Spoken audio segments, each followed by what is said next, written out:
नमस्कार। एक बार फिर से मैं आप सभी के सामने उपस्थित हूँ बेहद महत्वपूर्ण टॉपिक के साथ। यहाँ पर सदियों पुराना इतिहास कुछ समय के लिए स्थगित किया जा रहा है, जो कि बहुत बड़ी बात हो जाती है उत्तराखंड के लिए।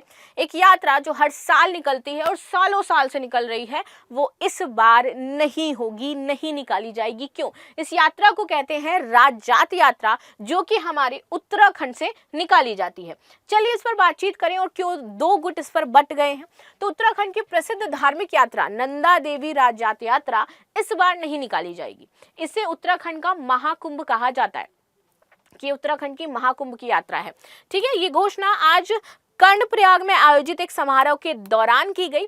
श्री नंदा देवी राजजात समिति के द्वारा। समिति के अध्यक्ष और गढ़वाल राजवंश के वंशज डॉक्टर राकेश कुंवर ने बताया कि हिमालयी क्षेत्रों में यात्रा से जुड़ी कई आवश्यक तैयारियां भी अधूरी हैं। सड़क निर्माण कई जगह चल रहा है, कई जगह यात्री सुविधाएं यहां पर बाधित हो सकती हैं, सुरक्षा व्यवस्थाएं समय पूरी नहीं हो सकती हैं और इसीलिए 2026 में यात्रा करना संभव नहीं है।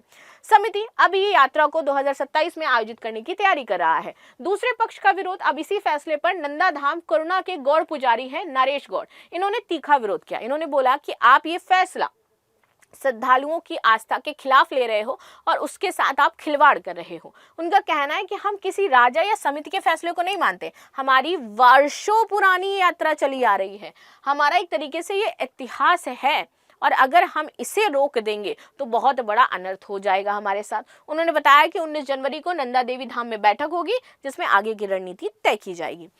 करुण और नंदा देवी के लोग पहले ही समिति पर मनमानी करने का आरोप लगा चुके थे और फाइनली अब यहाँ पर बोला जा रहा है कि कोई राजवंश इसको अपने अकॉर्डिंग नहीं चला सकता है।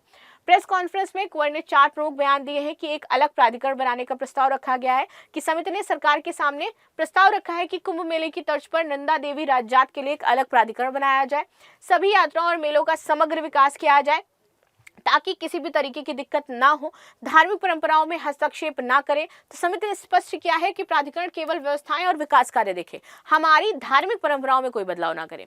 साथ ही साथ मौसम और अधूरे कार्यों के कारण स्थगन की बात कही है कि जब बर्फबारी और खराब मौसम की संभावना अधिक है तो दुर्गम क्षेत्रों में आवश्यक कार्य पूरे नहीं हो पाए हैं और इसलिए हम ये यात्रा नहीं निकाल रहे हैं।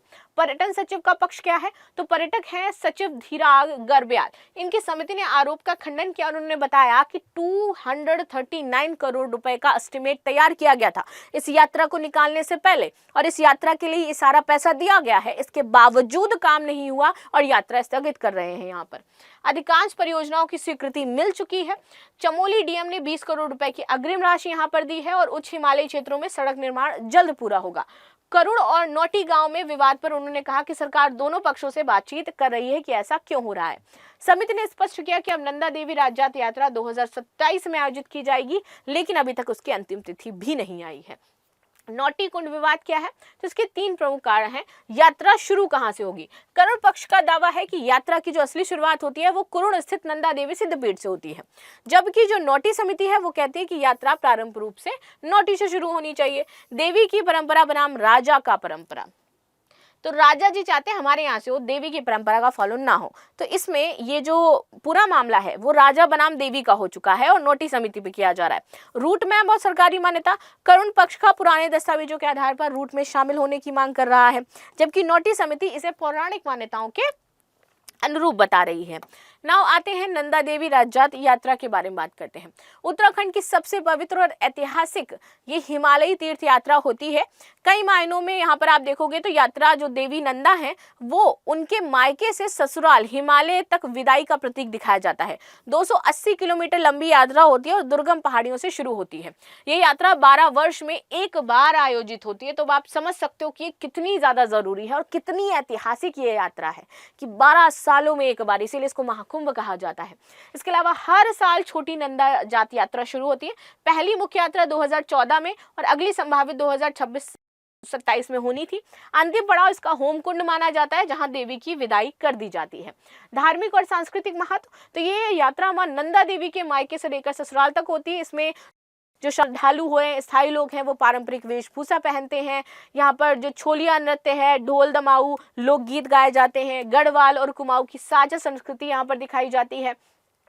प्रकृति और साहसिक महत्व, तो ग्लेशियर से होकर के गुजरती है, बर्फीले दर्रों से होकर के गुजरती है, बुंग्यालों से होकर के गुजरती है। इसलिए बताया जाता है कि प्रकृति की सारी सुंदर जो चीजें हैं उसका यहाँ पर एक तरीके से आशीर्वाद लिया जाता है, उनको पूजा जाता है।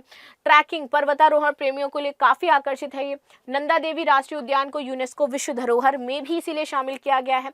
तो लास्ट में आपके लिए क्वेश्चन है, नंदा देवी राजजात यात्रा को किस नाम से जाना जाता है? तो आप सभी मुझे बताएंगे। और बहुत ही इंपॉर्टेंट ये यात्रा हो जाती है और 12 वर्षों में एक बार होती है और इसलिए इस बार स्थगित हो रही है, तो बहुत बड़ी चीज इसको माना जा रहा है। बाकी आप सभी की क्या राय जरूर बताइएगा। अगर कोई मुझे उत्तराखंड से देख रहा है तो भी कमेंट करेगा। सो मिलते हैं नेक्स्ट क्लास में, तब तक के लिए धन्यवाद। लाइक शेयर सब्सक्राइब करना बिल्कुल भी ना भूलें। And again thanks.